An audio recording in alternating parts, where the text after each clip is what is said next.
Sextou, pessoal, sextou. Se sextou é dia de Cestas Assustadoras aqui no canal Ler Até o Amanhecer. Eu sou a Joyce Rodrigues, sejam todos muito bem-vindos.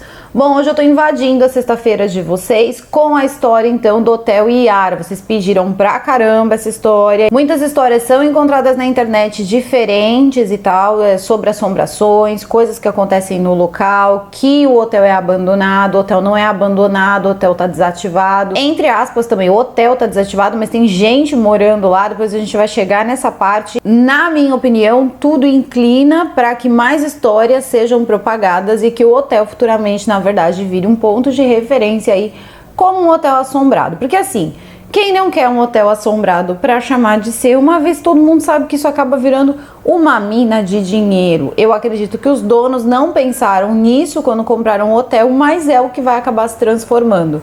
E vocês também vão entender o porquê depois, tá? Isso tem a ver com equipes de pesquisa paranormal. E meu intuito não é assustar vocês, tá? Com o vídeo, porém algumas coisas são um pouco estranhas mesmo, mas de fato é isso que eu falei pra vocês. Eu acho que muito também se enfatiza dessa parte, porque meio que já virou uma cultura acreditar que esses locais e tal são assombrados, as pessoas acreditam e isso vira um comércio muito forte. Então, muito sinceramente, Joyce, você compraria um hotel que tem fama de assombrado? Claro, porque isso dá muito dinheiro. Então aproveita, gente, deixa o like de vocês, acreditando ou não acreditando na história, é uma história boa, então acompanhem aí até o final. Aproveita também, gente, depois do like, me segue lá nas redes sociais quando acabar esse vídeo, @Joyce Rodrigues Oficial, por lá eu sempre notifico vocês quando sai vídeo. E assim vocês não ficam aí dependendo que o YouTube notifique vocês, tá bom? Então a gente vai desde a construção, depois vamos para as lendas, depois vamos aí para os donos, aí a história dos donos e também o que as pessoas estão fazendo por lá agora, principalmente agora durante a pandemia. Mas então bora lá. Penny, Jack, vinheta.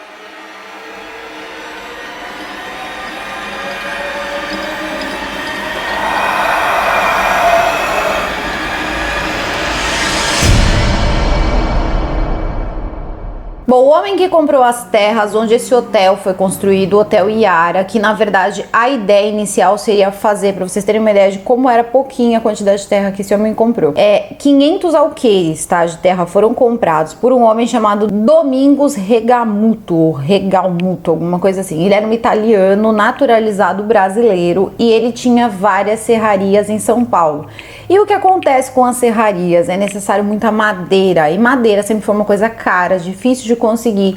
Existem várias formas aí de se conseguir madeira até hoje que é ilegal e desde aquela época as pessoas já conseguiam. E esse homem ele viajava por várias cidades para ver se ele encontrava locais onde ele pudesse fazer a compra das madeiras. Um dia ele acaba se deparando com esse lugar aí esquecido no mundo, o lugar era um lugar de mata fechada. E ele vê a quantidade de madeira que ele pode conseguir naquela região.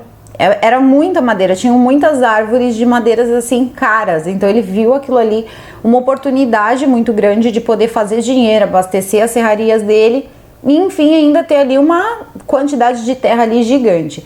Bom, pensa que um pouquinho de terra para ele foi o suficiente? Não, ele já foi lá e falou, me dá aí 500 alqueires de terra que já é o suficiente para mim. Bom, só que o que aconteceu? Quando ele começou a andar pelo local e tal, ele ficou meio apaixonado pelo lugar, ele ficou meio encantado com aquele lugar. Ele começou a ver que tinham lugares que eram charcos, assim, eram muito encharcados, aí ele se tocou que eram rios, assim, como se fossem braços de rio, assim, e alguns lugares, assim, meio poça mesmo. Só que ele percebia que não eram como outros lugares, não era meio pântano, assim, não tinha, a água não era suja, não tinha aquela lama, sabe? Mesmo que ela fosse bem limpa, bem cristalina, ela tinha um cheiro diferente. Então ele pega uma garrafa, coleta um pouco de água e manda para a universidade. Aí a Universidade Federal demora um tempo, isso foi mais ou menos ali por volta de 1930, e aí é quando ele manda, né? E ele vai receber uma resposta da universidade quase uma década depois, dizendo que aquela água era uma água, na verdade, quase única. Ela era uma água mineral pura mesmo e também tinha várias propriedades curativas e vários minérios que eram muito únicos ali naquela água. Eles não viam ali, não tinham recebido nenhuma amostra de água que tivessem ali aquelas propriedades. E por muito tempo foi assim. Só existe um lugar no planeta que tem uma água igual a essa água do Hotel Yara. Se eu não me engano, fica na Suécia, é em algum lugar bem assim longe, é um país até pequeno, tem uma água que tem a mesma propriedade da água do Hotel Yara. Quando ele descobre isso, eu acredito que durante esse tempo, porque fica uma lacuna de tempo muito grande, né, entre o tempo que ele compra e o tempo que ele descobre que a água tem essas propriedades. Quando ele chegou e viu aquela imensidão de terra, ele teve algumas ideias. Ele pensou em, de repente, fazer um loteamento de terras e criar uma cidade, né, e tal. Quando ele descobre as propriedades da água, ele se sentiu assim, quase que, putz, achei petróleo. E foi basicamente assim o que aconteceu. Ele pediu para que cavassem um poço, e o poço tinha mais de 100 metros, gente. Então, assim, quando chegou assim uma determinada profundidade, a água começou a esguichar mesmo, que nem a gente vê aquelas coisas de, sabe, de petróleo mesmo, começou a esguichar. E a água era quente, a água sempre estava na temperatura de 32 graus. Desse local onde cavou o poço, foi feita a piscina do hotel. Então aí ele pegou e teve uma ideia, ele falou, bom, eu vou colocar aqui, né, que nem um chafariz, eu vou fazer uma terma, vou fazer várias termas, e enquanto isso eu vou vendendo essa água mineral, eu vou procurar uma empresa, vou engarrafar essa água e vou vender essa água, porque ela tem propriedades medicinais e tudo mais. E por muito tempo era extremamente chique, extremamente elegante, principalmente em São Paulo, você beber a água Yara. Então tava lá, tinha slogan, beba água Yara, beba saúde, aquela coisa toda, né? E aí ficou. E a ideia dele foi o quê? Ele falou, bom, agora eu vou fazer essas termas aqui e tal, e vou fazer essas piscinas para que as pessoas possam tomar banho nessa água medicinal, claro, né, pagando. Porque parece que o lugar era assim, bem esquecidinho, assim, sabe? 9 quilômetros de Bandeirantes, era sertão norte paranaense, então assim, não tinham muitas distrações e aquelas piscinas seriam incríveis, assim, para as pessoas, principalmente no verão. E aí ele foi mais além, ele falou, bom, eu vou também lotear isso aqui, e vou transformar isso aqui primeiro numa cidade, depois eu vou fazer um hotel. Só que quando ele começou a lotear tudo e tal, fazer os lotes de terra, eu acredito que já não deveria ter tanta madeira boa, ou até nem tinha tanta madeira. Ele pegou e fez o seguinte, loteou, só que as pessoas não compravam a terra, ninguém queria morar lá. E aí ele pegou e começou a ficar aborrecido com isso. Porém, a água não parava de vender, as águas de garrafinha. Então ele começou a conseguir muito dinheiro com aquela água. E aí ele pega e investe no hotel. Esse hotel, ele foi projetado, gente, para, assim, na época isso era muito grandioso, tá? Um hotel que tivesse ali a capacidade de ter 200 pessoas ali hospedadas, é muita coisa, e não era qualquer hotel. Os padrões do hotel eram europeus e tinham janelões. Eu vi um programa que tinha drones, né, que entram, agora mesmo destruído, você ainda consegue ter uma ideia de como o hotel era bonito. E ele construiu aquele hotel assim fabuloso. Então as pessoas que frequentavam esse hotel tinha cassino. Então gente com muito dinheiro, além de se hospedar, ainda jogava assim rios de fato de dinheiro, tá? Dentro desses cassinos lá no carteado, no poker, enfim, várias atividades ali de dentro do cassino. E também não era só dinheiro, eles também apostavam terras, eles apostavam cabeças de gado. Então assim, eram todos, em sua maior parte, fazendeiros, mas não parava por aí, vinha gente do Brasil inteiro, inclusive de fora do Brasil, principalmente no carnaval. Bom, aí o que acontecia? Por finais de semana, no verão, chegavam assim a vir até 80 ônibus. Então você tinha a opção de ficar, se hospedar e tudo mais naquele luxo, ou apenas pagar, entrar na piscina, tal, ficar, usar a piscina e depois ir embora, ou acabar acampando, enfim, fazendo o que você quisesse nas redondezas. Então aquele local que ficou ali, que teria que ter sido loteado, essa coisa toda, acabou virando também um grande camping, eu acredito, porque as pessoas vinham e acampavam em volta, então ficava um lugar assim muito agradável para se passar ali uns dias. Bom, conforme o tempo foi passando, o local não parava de encher, então encheu com muitas pessoas, e ele começou a ficar muito feliz com aquilo. A única coisa o único dos 3 projetos que ele não conseguiu pôr pra frente foi o loteamento ali como cidade. Ele não queria só que fosse o Hotel Yara, ele queria que fosse a cidade Yara. E a ideia seria que a cidade funcionasse em torno, né, ali do hotel, e que também um acabasse interdependente do outro. Muitas pessoas trabalhavam, de outras cidades trabalhavam lá no Hotel Yara e contavam as coisas ali, contam o que acontecia. Bom, E aí as coisas começam a ficar estranhas, na minha opinião, num determinado momento que eu vejo, então, uma senhora de idade que você percebe que não tem ali nenhuma pretensão, enfim, midiática, nada disso, contar uma coisa que eu já ouvi em muitos outros relatos que são um pouquinho sobrenaturais. Porém, não é uma coisa tão assustadora como moscas, vermes e coisas assim que afligem as pessoas, mas veja só. Ela contou que quando ela era bem novinha, ela trabalhava no Hotel Iara, ainda para esse primeiro dono, que foi de fato quando o Iara deu muito dinheiro e quando o Iara tinha sucesso e era referência, era esse primeiro dono aí que tomava conta de tudo.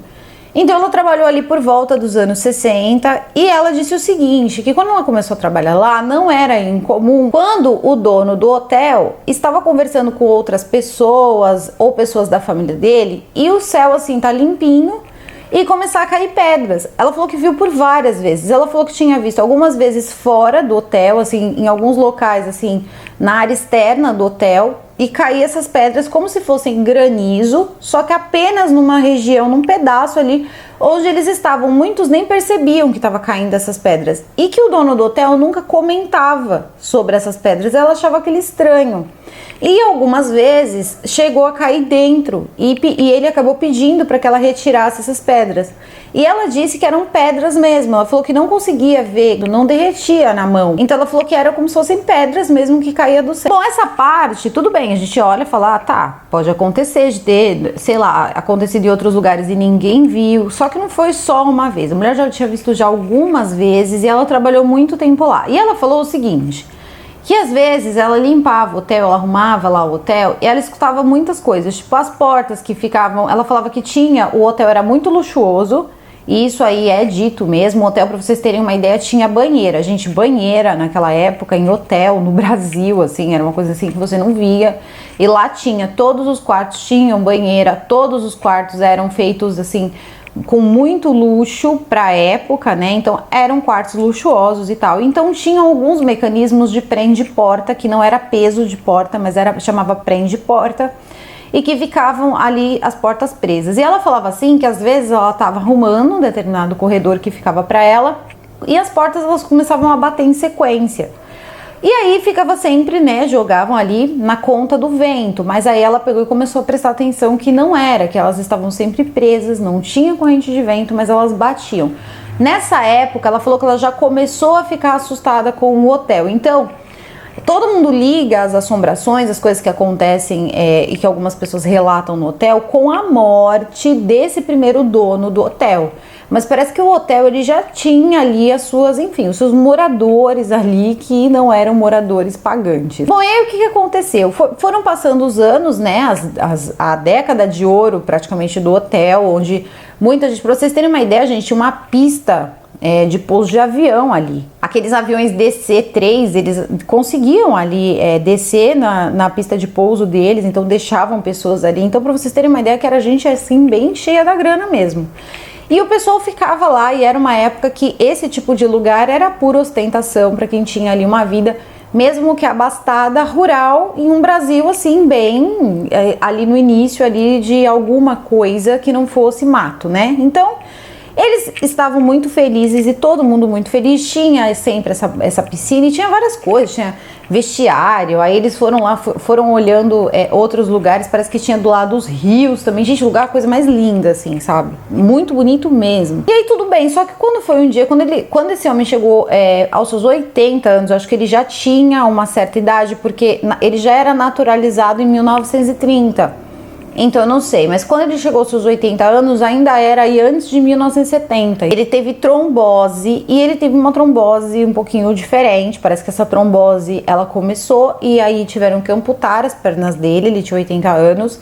E isso deixou ele já bastante deprimido, mas ele ainda se virava com a cadeira de rodas, assim, era um cara meio que não se entregava, sabe? E ele era muito colado com o hotel.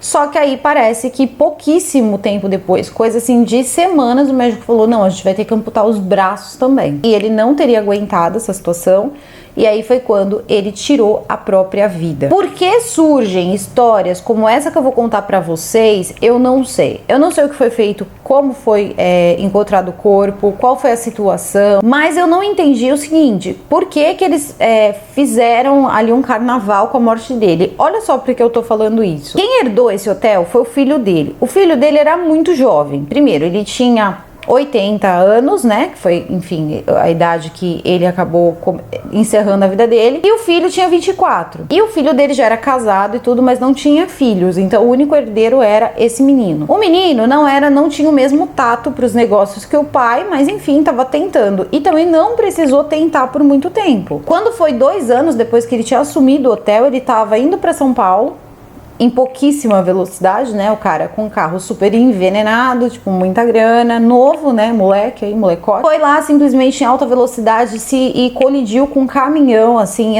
não sobrou ninguém. Morreu ele e morreu a esposa. O nome desse rapaz era Paulo Regamuto. E aí a mulher do Domingos Regamuto volta, então, e herda tudo, tá? Então, ninguém nem entende por que ela não herdou, tá? Ela nunca quis muito acesso a esse hotel. Ela parece que não era muito fã desse hotel desde o início. E depois, as pessoas dizem que era porque ela sabia que alguma coisa... Não, eu acredito que aquilo ali devia ser pro marido dela uma grande folia envolvendo mulheres. Acho que a gente não precisa, né, entrar em muito detalhe. Claro que ela não ia gostar daquilo. Mas o que aconteceu? Ela pegou e vendeu o hotel. O nome dele era Pascoal D'André, ele ficou super feliz de ter comprado e estava fazendo excelentes negócios. Logo que ele pegou o hotel, o que ele fez? Ele começou a lotear de novo as terras. E por incrível que pareça, ele começou a vender os lotes.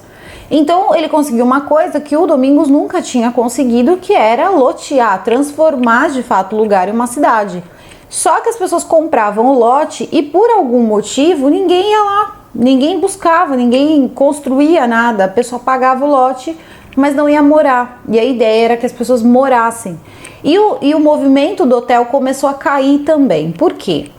Começaram a surgir histórias. E diferente do que todo mundo pensa, não foi com o seu Domingos, não, o primeiro. O primeiro foi com uma noiva. Parece que tinha uma noiva na região que queria casar numa capela. Eles construíram, quando eles fizeram o hotel, eles construíram uma capela, a Capela de São Domingos. E essa capela foi construída em 1954. E aí o que aconteceu? Parece que essa moça queria ou ia casar nessa capela, foi alguma coisa assim, só que ela acabou sendo assassinada. E aí é aquele lance da noiva. Muita gente começou a ver essa noiva, as histórias se espalhavam. E se espalhavam muito facilmente naquela época, né? Todo mundo gostava de contar uma historinha ali de medo e tal. E algumas pessoas começaram a ver, e o local já começou a pegar uma fama ali de acontecer coisas assim que não eram muito naturais. E começaram a surgir também boatos sobre a morte do Domingos Regamuto. Por quê?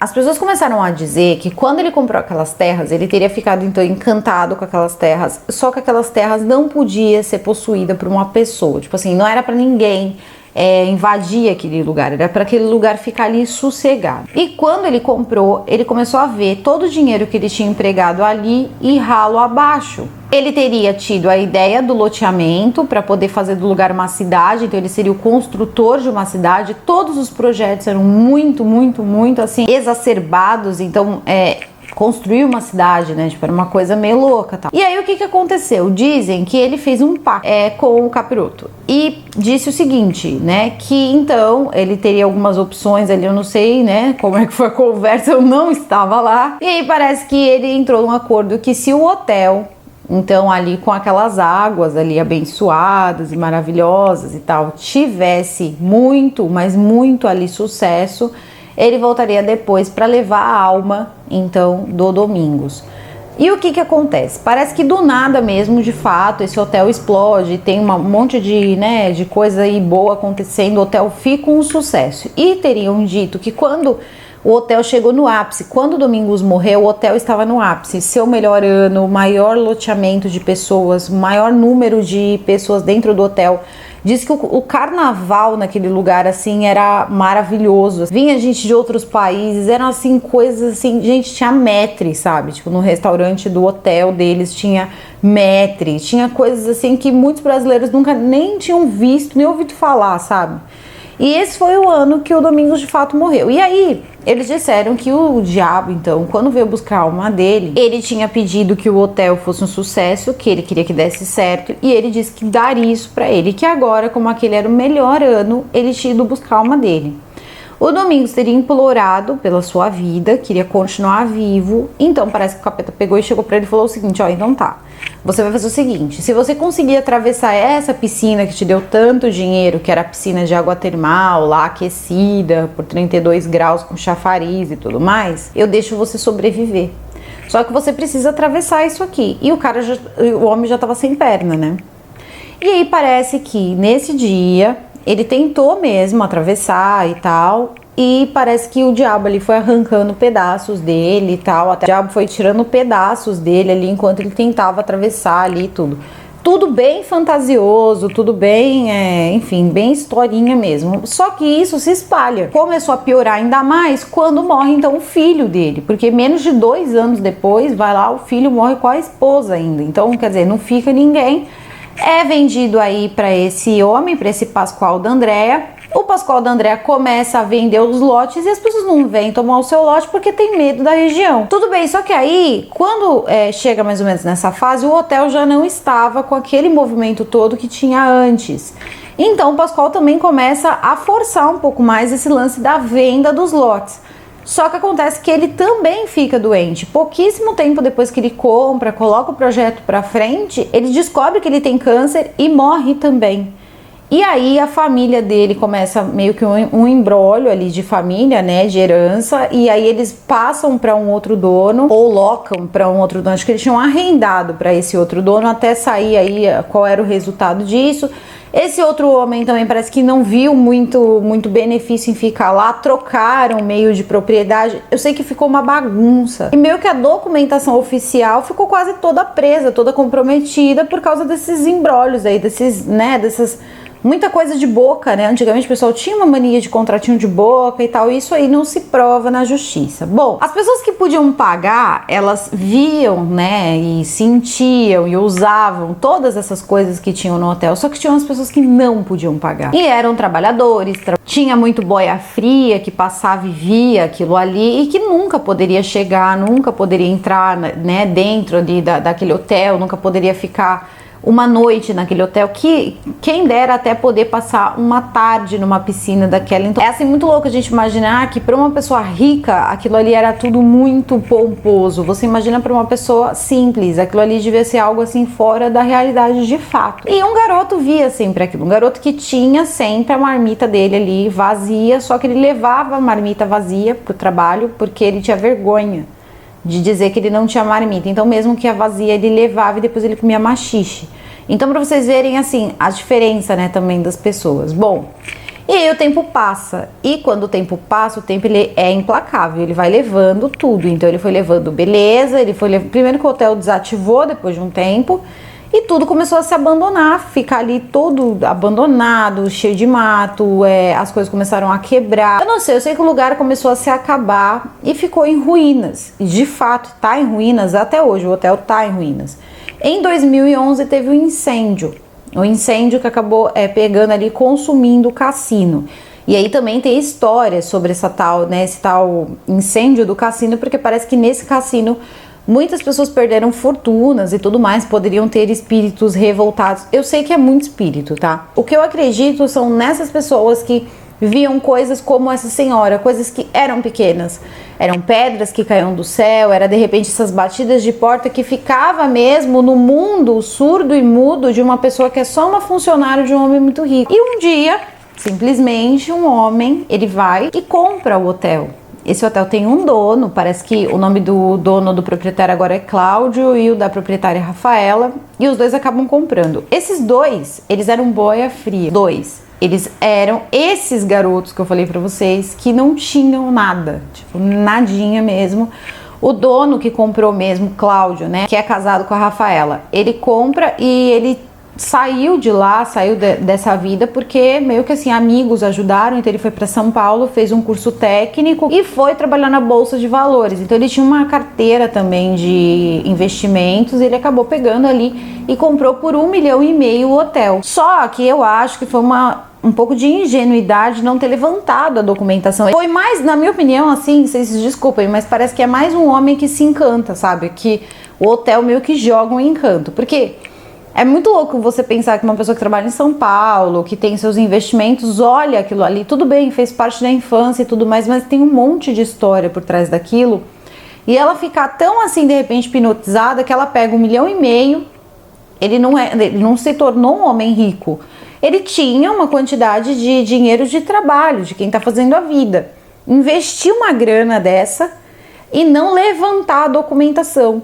Então, quando essa documentação precisa ser, de fato, colocada na mesa, né, para poder começar, então, as reformas, ele tinha, parece que, conseguido ali dinheiro de uns alemães e tal, que iam investir no hotel e tudo. O hotel tá todo cheio de processo, parece que precisa de carta precatória, precisa de um monte de coisa. Essa bagunça já dura anos e anos e anos, e eles não conseguem e não podem reativar o hotel, investir, mexer, não podem fazer nada. Tem alguns poucos lugares ali que eles podem utilizar. A esposa dele utiliza, ela cuida de animais que é de rua e tal, e também cavalos, coisas, bichos, animais que as pessoas abandonam, então ela cuida. Eles parecem que também tem algum tipo de plantação de soja e criam tilápias. Eles descobriram que o lugar é muito bom para criar tilápias, aquela água ali faz muito bem para tilápia, a tilápia cresce muito, então eles têm ali criações ali, né? Tem o criadouro de tilápia.